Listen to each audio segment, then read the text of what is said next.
Good evening. Good evening, everyone, the Spiritist community out there. Welcome to Kardec Radio. I'm Luiz Lima, and we are here. We are so glad to be here. Today, we start a new program right here on Kardec Radio.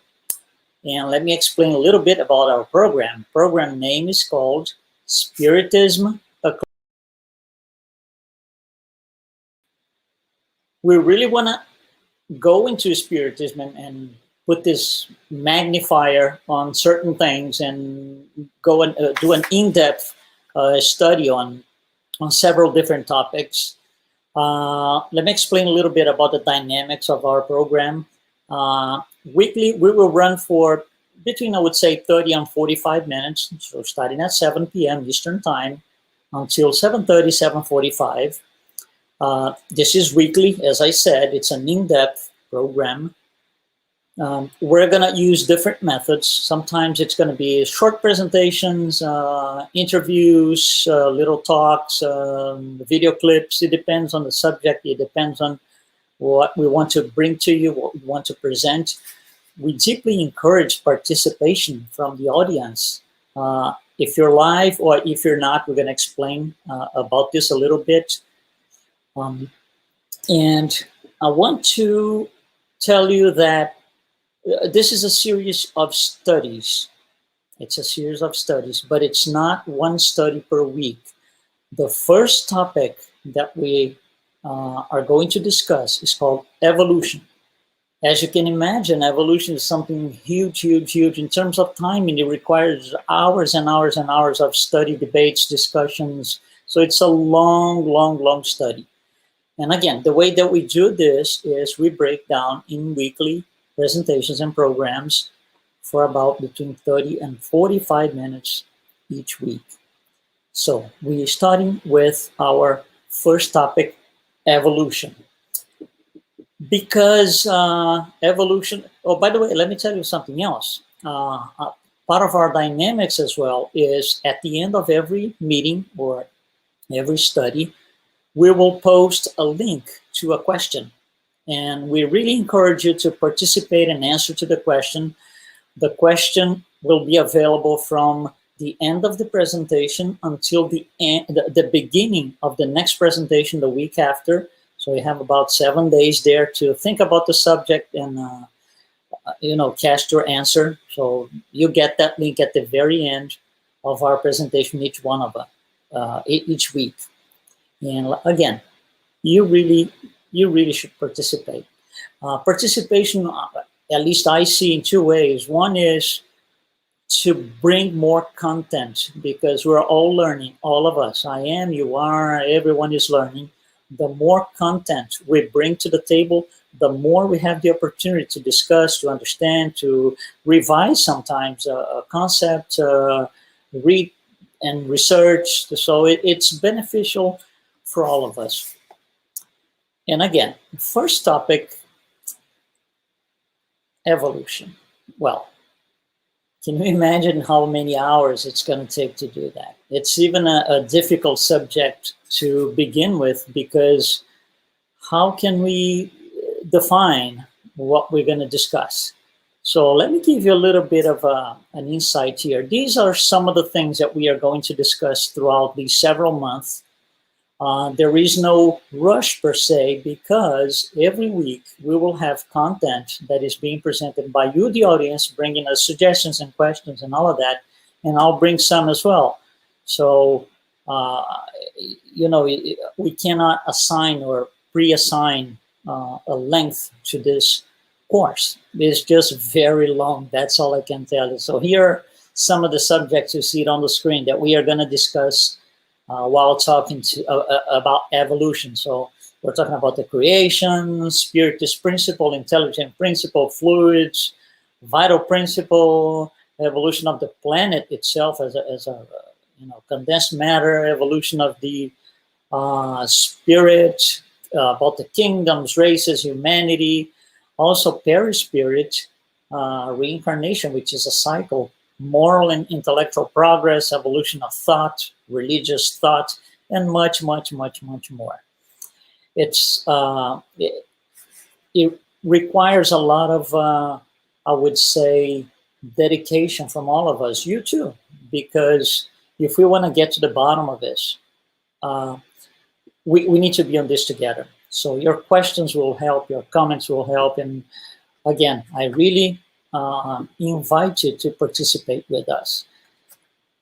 I'm also going to give you a link for comments and suggestions if you're not watching live. If you're watching live, you can put your comments live and I'll see them here. If you're watching this after the live presentation, because it's going to be recorded and posted as well, you can do that. You'll have a link for that kind of thing as well. So, evolution, how do we start? It's such a long subject that even to start is difficult. Where do I start? And I'm going to start right here on what we call the theories of evolution. This image is very typical in our society. I'm not talking as a spiritist necessarily, talking about a citizen, person in society. We talk about this all the time. Apes and humans, and this has been around for years and actually centuries and centuries. So that's a very classic image to represent the subject. And this image here, you see there are some names below each of these figures of these images. And there's a breakpoint. Okay, the first 4 types that you see on your left side, they are called Australopithecus. Okay, and the ones on the right side are called the Homo. So Homo sapiens, Homo habilis, and Homo sapiens sapiens, and so forth. So, and you can see there's a dotted line that marks the end of one type and the beginning of the other type. This is very still gray area, I would say, for science. There's a lot of different theories. There's a lot of different perspectives on the subject. There's also some research still going on. This is a never-ending thing, it looks like. So this image represents what us as a humanity think and understand about when you mention the word evolution out there. Also, prior to the first Australopithecus, I think it is, what comes before that? What is it? Is it apes? What is it? So these are things that we have several different theories, and we have Spiritism consolidating all of this and gives us a straight black and white answer to all of these things. So we're going to study the main points of, in general, theories of evolutions. There are 6 points in history where people or scientists or researchers brought information, okay? And these are the pieces of information that we as humanity use to make our judgments. Each one of us might have a different opinion about it. And it comes because there's so much research, there's so much information fed to society. So we are going to start here in the year more or less 1700. Prior to 1700, we go through some awful times in history of humanity with the Inquisition and the Catholic Church, with all the atrocities that we know about. And with time, especially after, I would say, the 1400s, maybe the late 1400s, 1500s, we started to question things. We started to question and kind of, if you will, put pressure on the church because we wanted answers. And those answers were not coming. We were not happy about those answers. We wanted to have something more.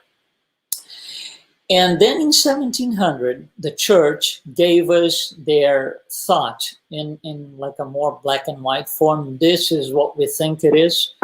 And they came out with what came to be known as creationism. Well, what is creationism? Creationism comes from creation, right? So basically, in very simple words, God created everything as is. So humans were created as humans. Animals were created animals. Plants were created plants. So although it fits in the studies of theories of evolution, there is no evolution. It's a theory, but it's a theory where everything happens at the snap of fingers. So God snaps his fingers and things just happen. So humans were created, according to creationism, humans are created exactly as the Bible says. There was a man called Adam, there was a woman called Eve, and creation derives from that. Well, creationism, because it's a very, I would say, literal interpretation of the Bible, that's what it's based on. If you read the Bible, you will see that God is a very kind of humanized God, if you will. And a lot of times God snaps fingers and, creates thunder, snaps fingers again and it rains. And he's going to tell you, I'm going to make this happen. He snaps his fingers and that happens. There's a lot of this throughout the Bible when it mentions the creation. So God, he is, or God is the creator of all things, but everything happens so fast because he snaps his fingers and it happens right away. Everything is very short term. There is no time for things to evolve, for evolution. Everything is a snap of fingers. All the results are very immediate. And that's something, by the way, that we carry in our spirit today, because we've, one way or another, we lived through that for a very, very, very long time. And we still want everything to be just like that, snap of fingers. We are, in general, it's very hard for us to, wait for things and do things in the long term. Anyway, that's way far down the road. So creationism brings a very rational interpretation of the book of Genesis by Moses. Very rational. Like I said, Adam is a man, Eve is a woman, and things start to happen and so and so and so. God snapped fingers. This is a very common picture for us to understand creationism.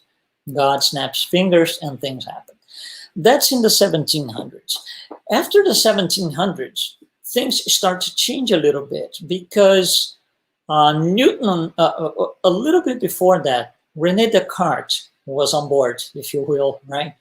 And he was a philosopher asking questions, different questions, things that the church didn't really like and they couldn't really address. After that, after him, Newton comes about, one of the greatest scientists of all times.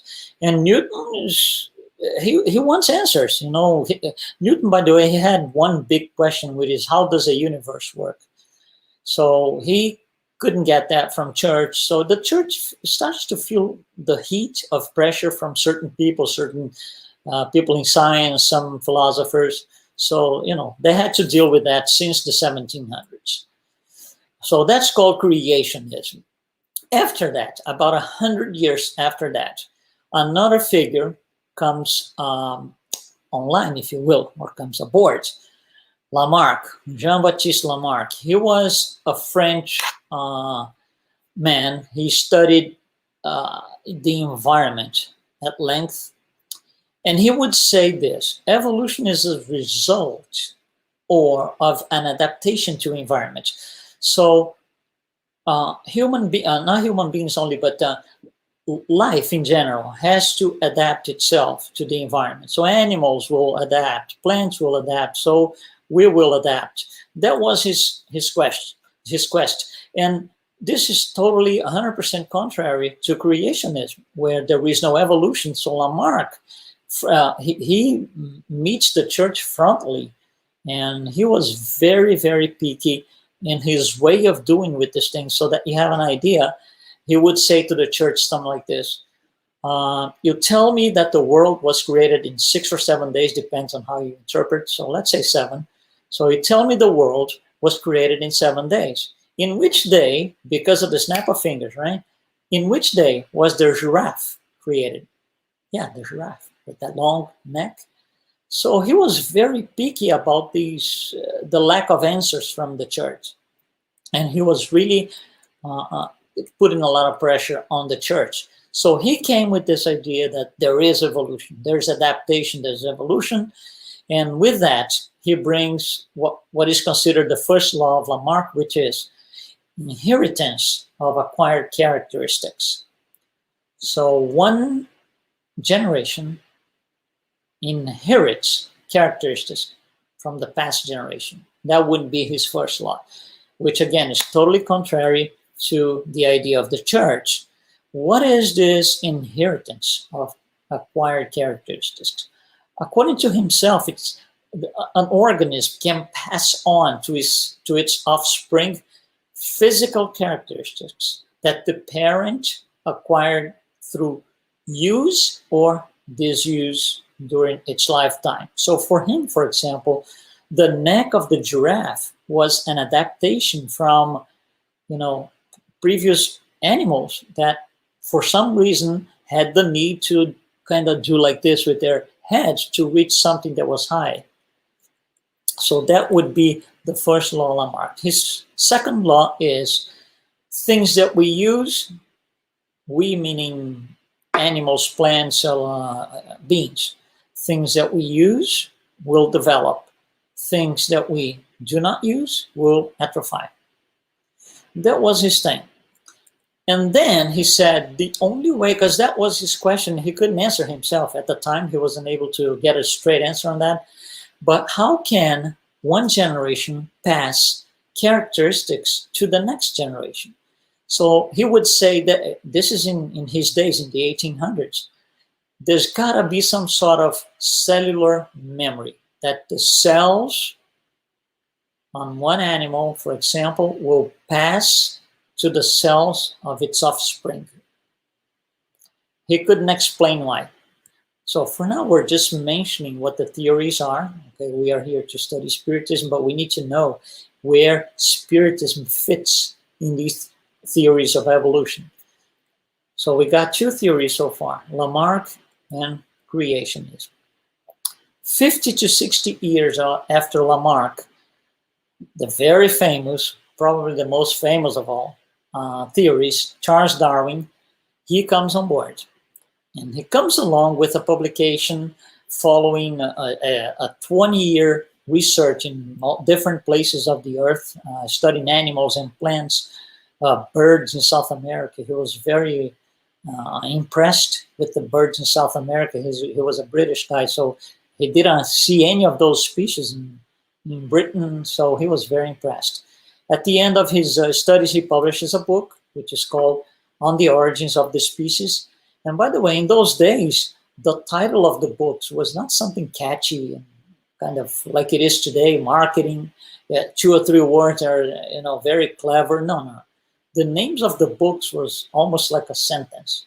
So the original name, the full name of his book is On the Origin of Species by Means of Natural Selection or the Preservation of Favored Races in the Struggle for Life.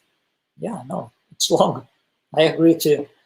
So this is the title of his book. And his book, published in late 1859, will be used as the foundation for evolutionary biology. So from that point on, because of all the proofs and then the observations that he published, a lot of people said, this seems reasonable to me. I think this is the way to go. So he has a tremendous impact on humanity because of his work. His work can be, I would say, summarized in 2 words. Natural selection, or 2 expressions rather. Natural selection and survival of the fittest. Well, what is that? This is what it said. Pay attention, because this is, Spiritism and Darwin, we ask a lot, do they get along? Yes or no? How? Why not? Why do they? This is Darwin's theory. At times, random mutations takes place in plants, in animals. Random mutations take place. Those mutations are gonna cause within a family of animals some who are slightly different than the others. So now you have the original, I would say, species and some, in quotes, modified species living together. And he would say one of them is going to disappear. That's called survival of the fittest. One of them is going to completely make the other disappear.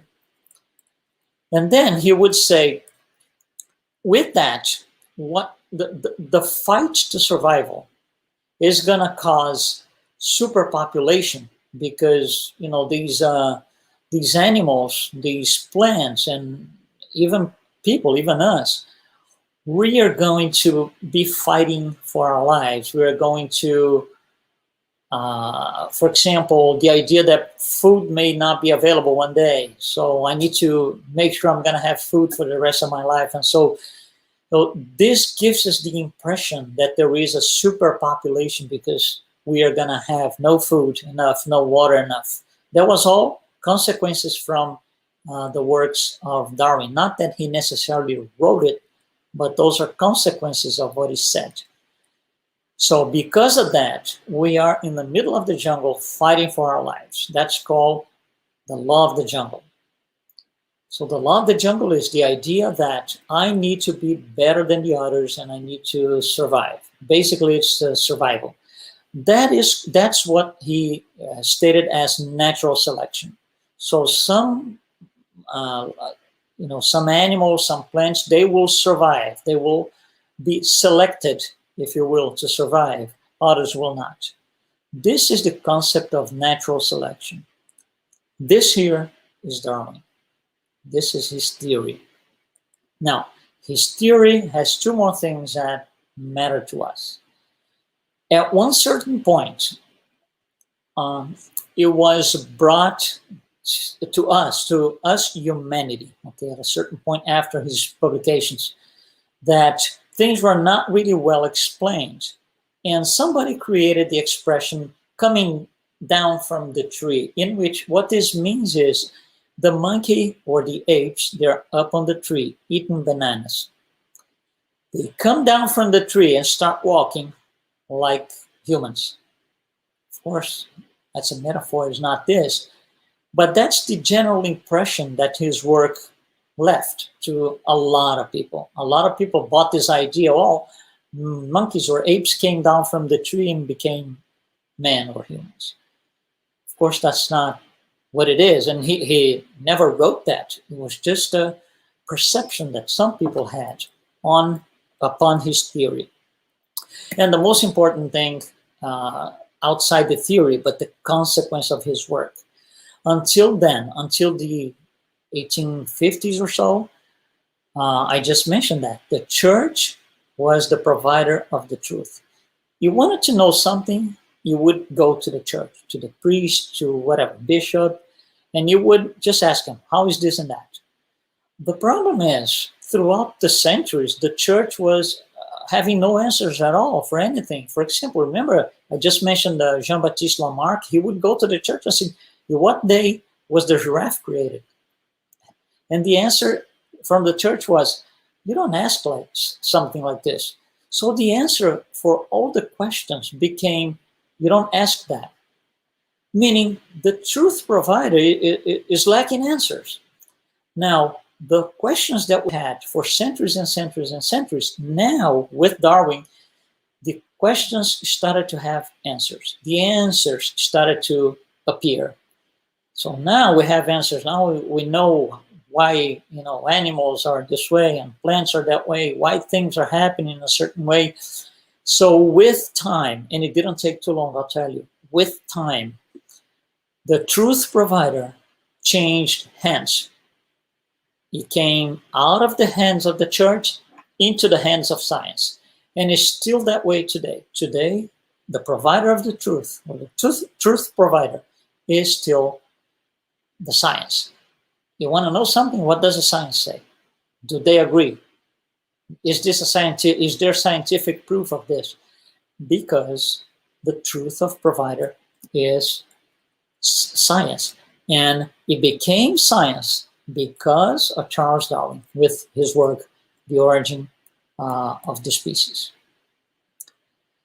Then, in about 30 years later, 1882, this guy, August Weismann, appears and he complains about the theory that Jean-Baptiste Lamarck had brought in. Jean-Baptiste Lamarck was the guy with the neck of giraffe.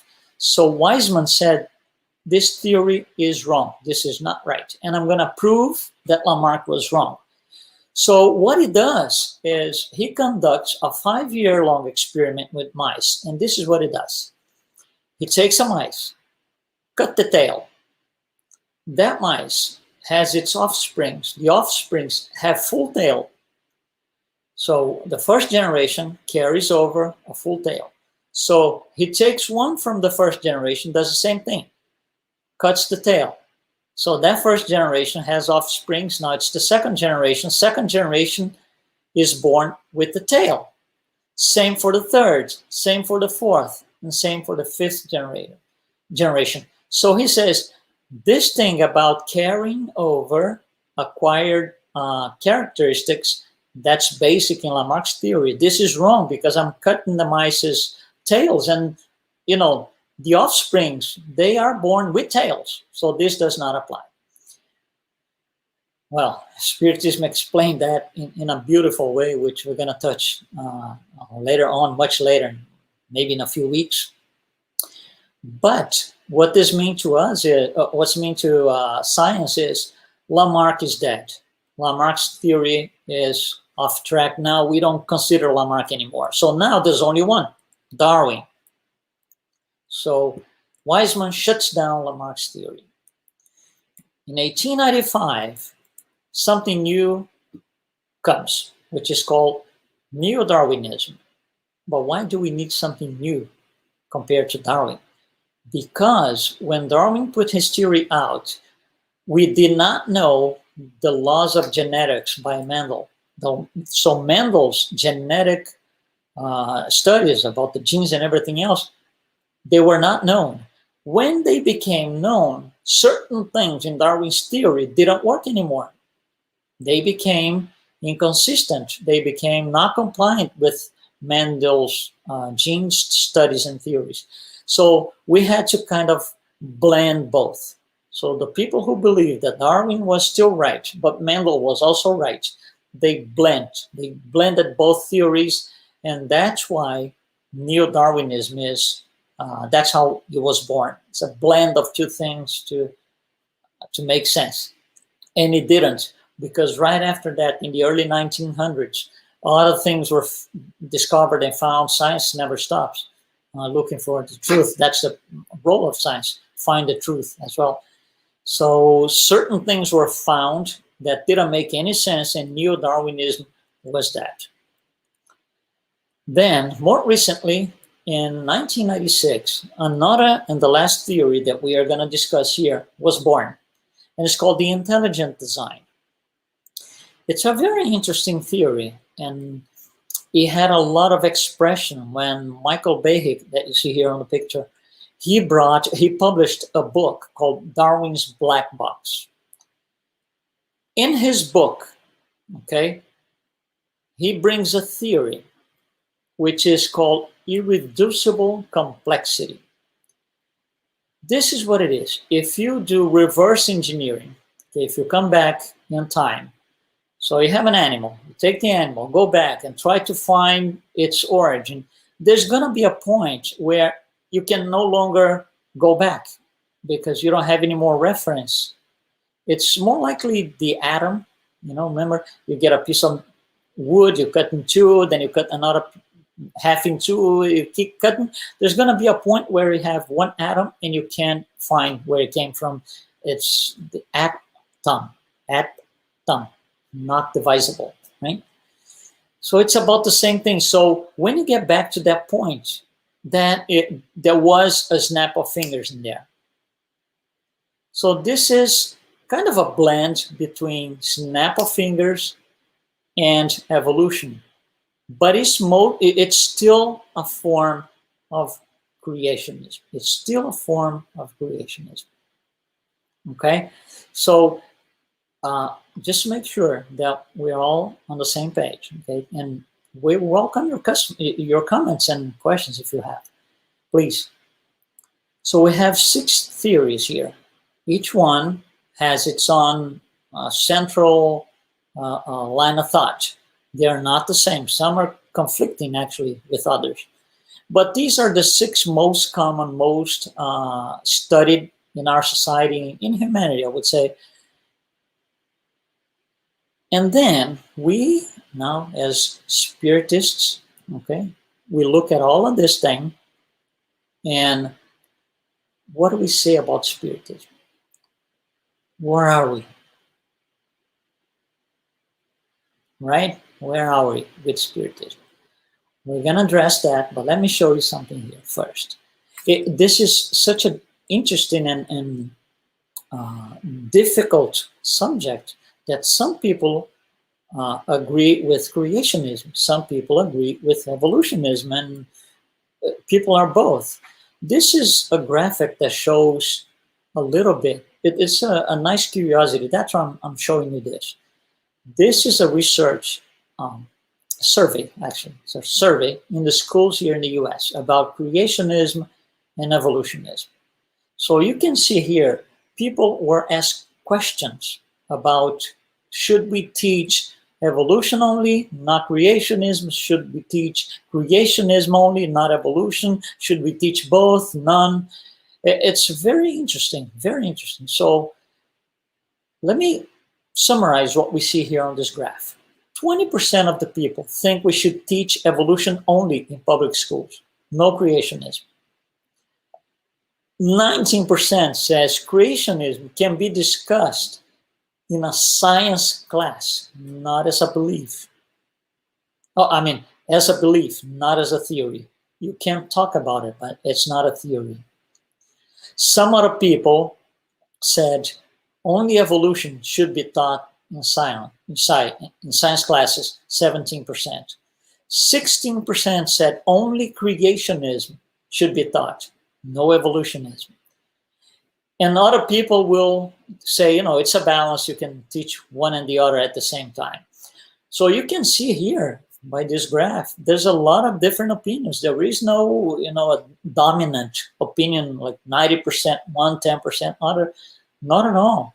So as citizens, our society is, you know, has scattered opinions. And that's, to say the least, very interesting. Okay. All right. So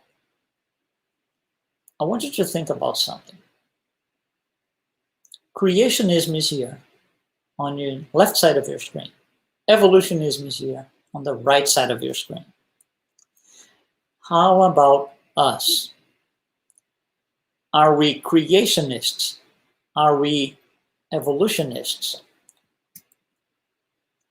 Which one of these two things align with Spiritism? Think about it. So I'm gonna invite you to cast your answers. Okay?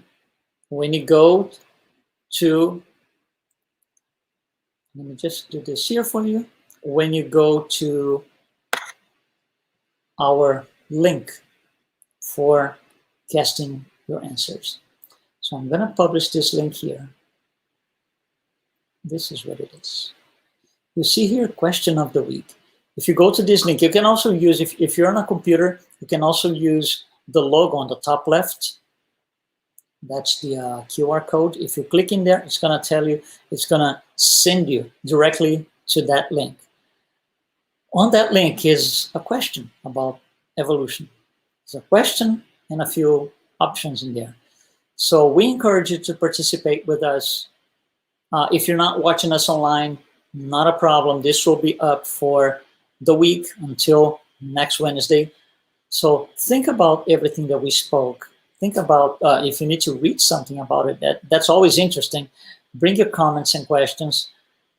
You know, participate with us. Go to that link and put your answer in there. Let's see what you think. Let's see what your comments are. And if you need to put our comments, if you need to talk to us, if you want to ask questions, suggestions, comments, you can always go to kardecradio.com. Right on the front page, we have our contact form. You can fill in and send to us, and we'll be glad to address. If you have any questions and you're not watching live, you can put your questions on Kardec Radio. It will come to us. We will address your question. All the questions, live or not, they will be addressed. All of them. We don't leave anything behind because I want to learn too. You want to learn, and I want to learn too. So we're all in this thing together. So don't hesitate. Participate with us. I wanted to thank you for participating with us today. We'll be back here next week, Wednesday at 7 p.m. Eastern Time, and we will continue from where we stopped. Participate. Go and cast your answer. Thank you very much, and have a good night.